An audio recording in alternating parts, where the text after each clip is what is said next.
You are listening to the QSR Web Podcast, Episode 1.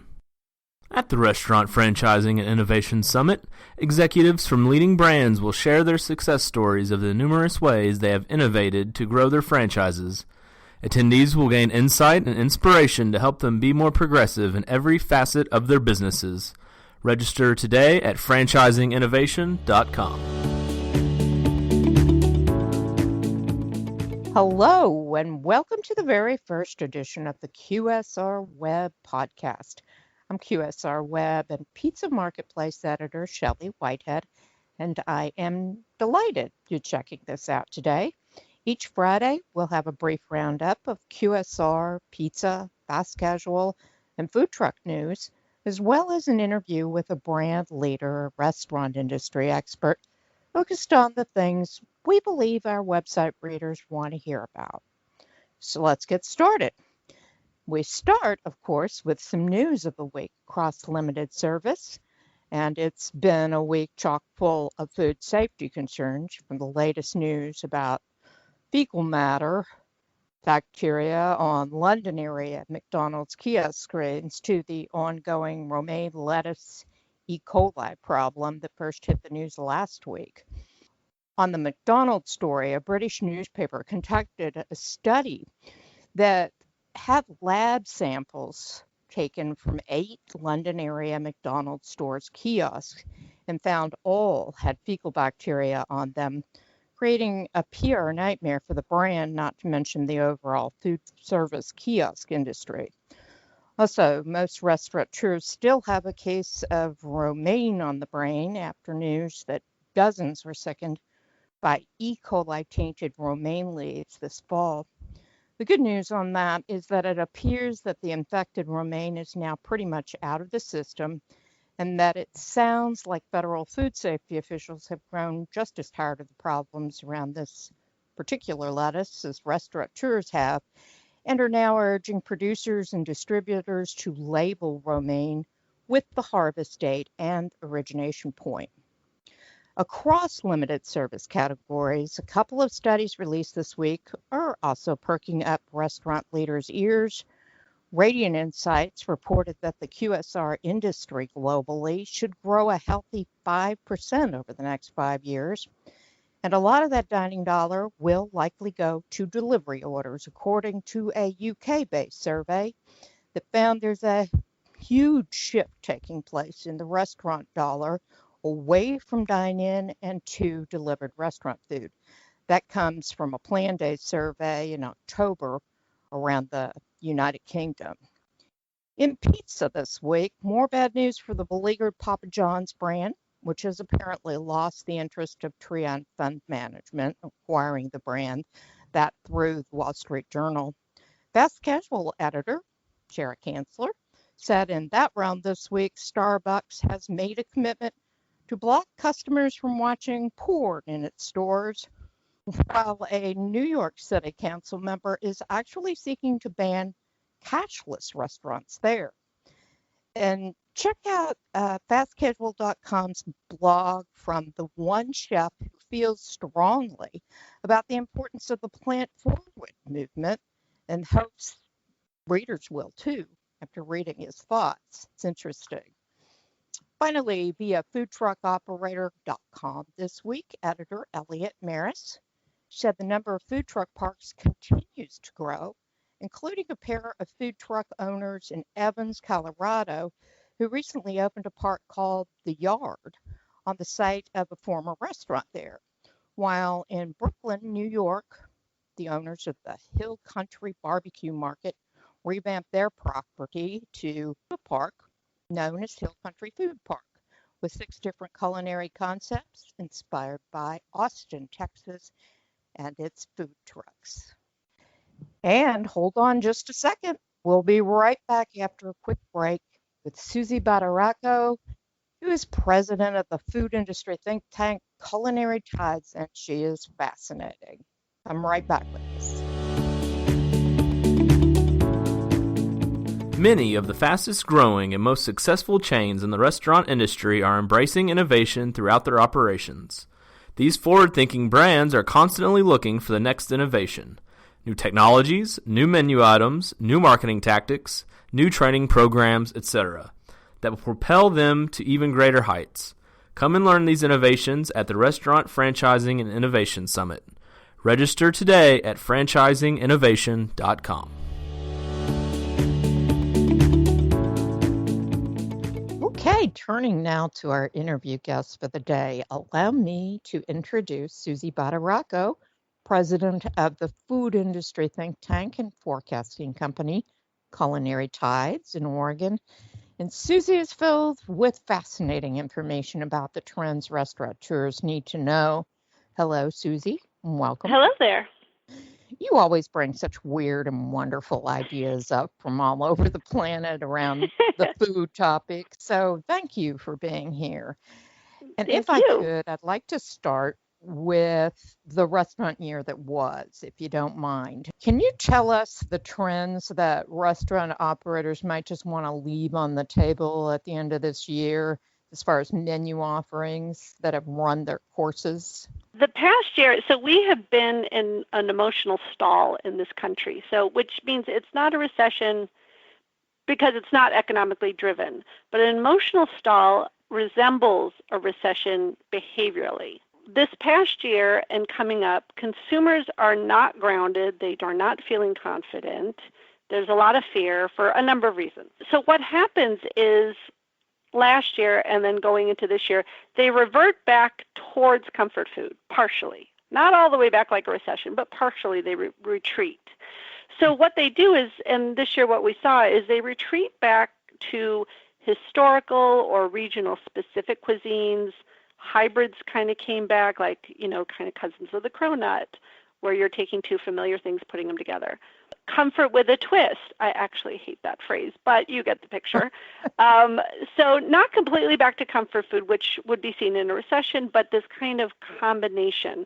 So last year and going forward too, what it would be smart to continue to do to just simply move laterally. Keep the base of the food, whether it's a burger, whether it's pizza, whatever the dish is, keep the base of the food approachable, familiar, grounded, so the consumer kind of knows, oh, this is a burger. Maybe it's a veggie burger, but it's still a burger, right? If it's a pizza, okay, maybe you have something crazy on it, but it's still a pizza. Then what you do is you get to move laterally by adding some intrigue, either by add-ins, the seasonings you're using, the preps you're doing with it. That's how you get to add the fun piece of it to keep them coming back. So that's what we saw last year, and that's what, fortunately or unfortunately, is going to kind of continue into this next year. That's fascinating that kind of the psyche of the country is dictating this. Well, so then if we have that stable base, what are going to be the add-ins? What are going to be the trends that will sweep the country in the year ahead? So there's a lot of directions you can go. Okay, so due to the stall, we're going to remain swirling around Peruvian food, regional Italian, Russian for sure, regional Mexican, Nordic, kind of more general Asian, so more with Asian, more country, not specific regions of a country. We're not that sophisticated with our knowledge of country. So like we might know Thai food, but we would not know regional Thai food at this point.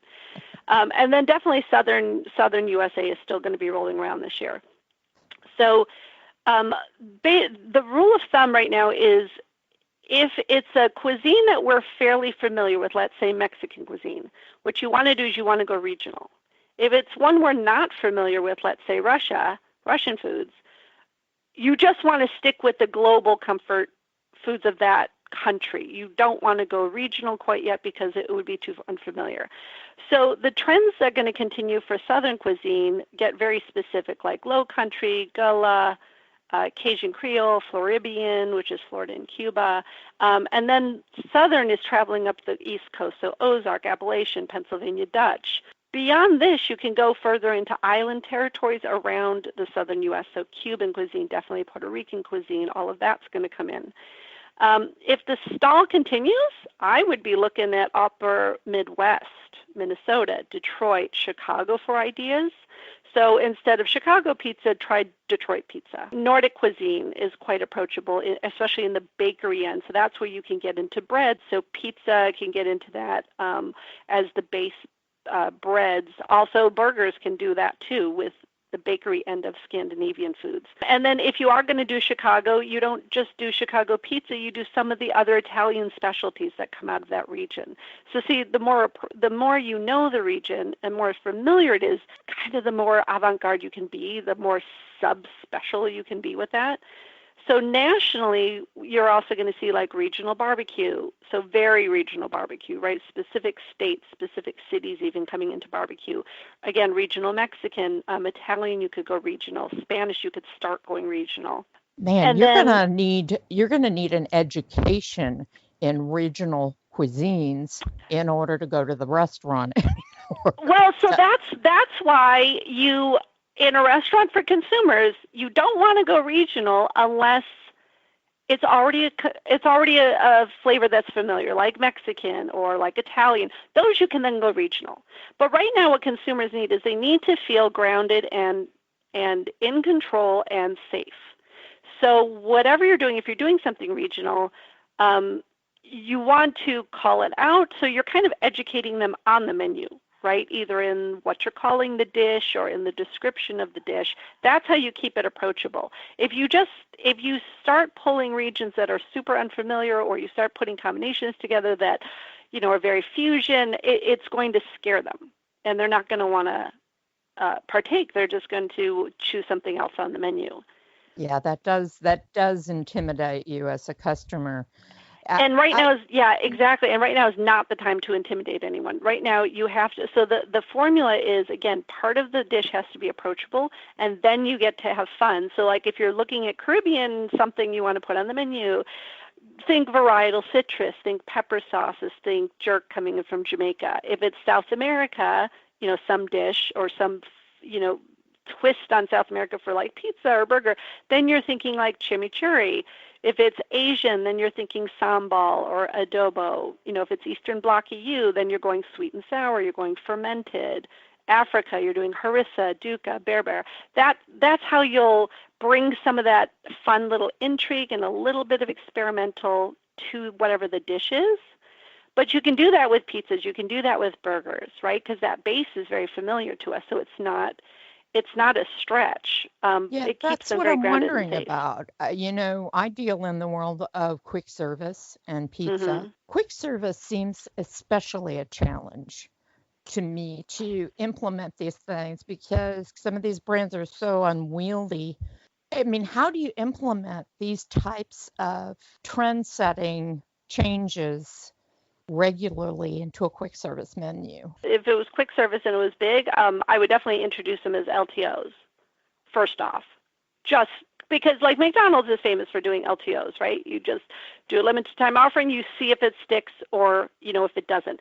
But in quick service, you have to just stay even a little bit calmer in whatever the prep is or whatever the add-in is of the seasoning. So you don't want to go as extreme as you would, let's say, even in fast casual with the spice combination coming from the Middle East. You'd want to take one step back and you want to go more kind of global national dish or a global national set of seasonings, something that's very familiar in that other country or a different U.S. region, because people are not going to QSRs to be hyper experimental, right? They like something new, definitely, but they're not going there to be, completely hyper experimental, especially if they might be bringing little kids with them. I mean, you have to back off a little bit on how extreme you're going to go from whatever the regions are. What about, I think that earlier this year when I talked to you, I was excited about this. You had mentioned some interest in Native American cuisine. Is that still a possibility? Yeah, Native American cuisine it's fabulous, but it's a tiny bit of a hot mess. Because what you see, and the reason it's not taking off like it should, because it hits every single button. that consumers want. It's regional cuisine, it's historical cuisine, it's sustainably sourced items, it's live fire cooking, it's communal dining. I mean, it hits every single button you could possibly want in a flavor trend or in a food trend, right? The problem with it is, and we've called 32 tribes. We only 16 of them would actually talk to us once they found out we were Europeans. But basically, they said they don't want Europeans, which are Americans. They don't want Europeans to know what their food traditions are. So the only Native American chefs out there who have restaurants, they're not backed by the tribe. They're out there by themselves in the restaurant. And that's what the problem is. The Native American tribes themselves do not want it as a food and flavor trend for the country. That's the problem with it. That's its Achilles heel. And the only way you could open or launch anything with Native American cuisine is to have a Native American in the mix telling you what the food is. I mean, what the tribes told us is that they would rather have their food traditions die with them in the tribe than to share it with Europeans, which are us, Americans, other Americans, not natives. And so it's very closely guarded, and that's why it's not taking off, because it's these single chefs that are coming out and doing this amazing food, but they don't have the backing of the tribe. So it's fabulous. It absolutely hits everything, but it's hard to actually get to the core of what the food is. Plus, the other tricky thing about Native American cuisine, it's different in every single region and every single state, right? Because the Native Americans eat what's in front of them off the land is the ultimate in sustainability, right? Yes. So if you're a California tribe, you may be eating seafood, but if you're a tribe in Minnesota, you are, maybe you're eating lake fish, but you are eating a whole different spectrum of foods and grains and fruits and vegetables. So it changes depending on what state that tribe is in. Just one more question, and then we'll wrap it up. I wish I could go on talking with you all day. It's so fascinating. But and that being, if you have one piece of advice to give limited service restaurateurs, those within fast casual and QSR, what would it be for the year ahead as far as approaching the menu and your LTOs for the year? So of course I don't have just one, but I'll be quick. So I would actually, and it's not directly food related, I would be focused, and a lot of them are, which is super smart, I would be focused right now also, besides food, on the settings and experiences. It sets the tone of the trend. Settings like some of the QSRs who are going into more cafe format, for example. It changes what then the consumer expects from them, and it can open the doors to being a little more experimental or being a little more fringe or a little more, testing some waters, because the setting has changed. It changes what your experience is, which can be fabulous. Also pay attention to the preps. The preps are as important as the food, the preps and the add-ins. So right now, dry techniques are in: frying, air frying, deep frying, grilling, roasting, puffing, brick-pressed items, cast iron cooking. If it's handmade, pickled, more indulgent, like roasted, more smoked, charred, something that's Instagram worthy. That's what they need to be focusing on for the preps. And then the add-ins, of course, they also have to watch what those trends are. Smoke, is it flavored heat, sweet heat? Is it global fruits that are going onto the burgers? What are the single grains that are in vogue? Can they do nitro coffee? If they're serving coffee, can they play with florals? Some of the spices like sumac, rosemary, pandan, coffee rubs. All of that could be done. But again, it's what's the prep, what's the setting. I would also tell them, honestly, to keep your eye on convenience stores, because convenience stores are now directly in line with competing with QSRs, especially for the younger generations. Yes. And I would also tell them to form an emotional alliance with consumers. It will go a long way to gaining their allegiance and their trust for whatever the brand is. And remember that you, the QSR or the pizza company, whoever you are not the hero in the consumer story. They are. You are the guide, allowing them to be the hero in their own life. But you are not the hero. They don't need another hero. And also spend more time following the trajectory of a trend than worrying about what your competitors are doing, because after all, they may be idiots. Well put. So well put. This has been so much fun, and I knew it would be. You just bring a wealth of information, and I just thank you so much for being here, giving us your reads on the trends and eccentricities heading our way. I would love to have dinner at your house sometime. Oh, I am a fabulous cook, too. Thank you so much. You're welcome. Thank you so much. All right, then. And with that, we'll wrap it up for this week. But please share the podcast with others and share your thoughts with me about ideas for future interviews and just even topics of interest. Just shoot me an email at shelleyw@networldmediagroup.com and give me your thoughts. I sure hope to hear from you. And I really hope you'll listen again next Friday when we'll have another edition of the podcast with next week's guest, Urban Bricks founder, CEO, and all-around ball of energy, Sammy Aldeeb, who will discuss, among other things, the power gadgets and menu diversification can have for a pizza brand. See you then.